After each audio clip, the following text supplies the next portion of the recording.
Helicopter বিধ্বস্তের ঘটনায় ইরানের president Ebrahim Raisi, পররাষ্ট্রমন্ত্রী হোসেইন আমির আবদুল্লাহিয়ান, পূর্ব আজারবাইজানের গভর্নর মালেক রহমতি সহ ৯ আরোহীর মৃত্যুর আশঙ্কা করছে ইরান। রাইসিকে বহনকারী হেলিকপ্টারের সন্ধান পাওয়া গেছে, তবে কাউকে জীবিত পাওয়া যায়নি বলে জানিয়েছে ইরানের সরকার নিয়ন্ত্রিত বার্তা সংস্থাগুলো। তাদের সন্ধানে পূর্ব আজারবাইজান প্রদেশের দুর্গম পাহাড়ি এলাকায় চলছে ব্যাপক তল্লাশি অভিযান, তবে বৈরী আবহাওয়ার কারণে ব্যাহত হচ্ছে উদ্ধার অভিযান। উদ্ভূত পরিস্থিতিতে দেশবাসীকে উদ্বিগ্ন না হওয়ার আহ্বান জানিয়েছেন ইরানের সর্বোচ্চ নেতা আয়াতুল্লাহ আলী খামেনি। ইরানের পাশে থাকার ঘোষণা দিয়েছে সৌদি, তুরস্ক, রাশিয়া সহ উপসাগরীয় বিভিন্ন দেশ।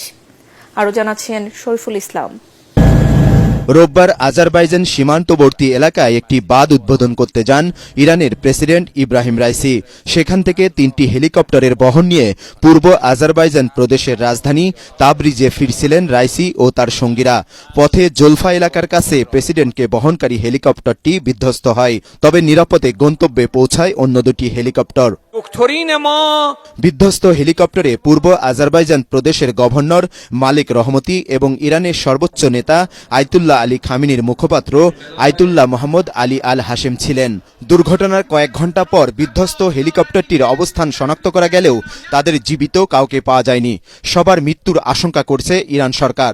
ইরানের সরকার নিয়ন্ত্রিত সংবাদ মাধ্যমগুলো বলছে, রাইসিকে বহনকারী হেলিকপ্টারের সন্ধান পাওয়া গেছে।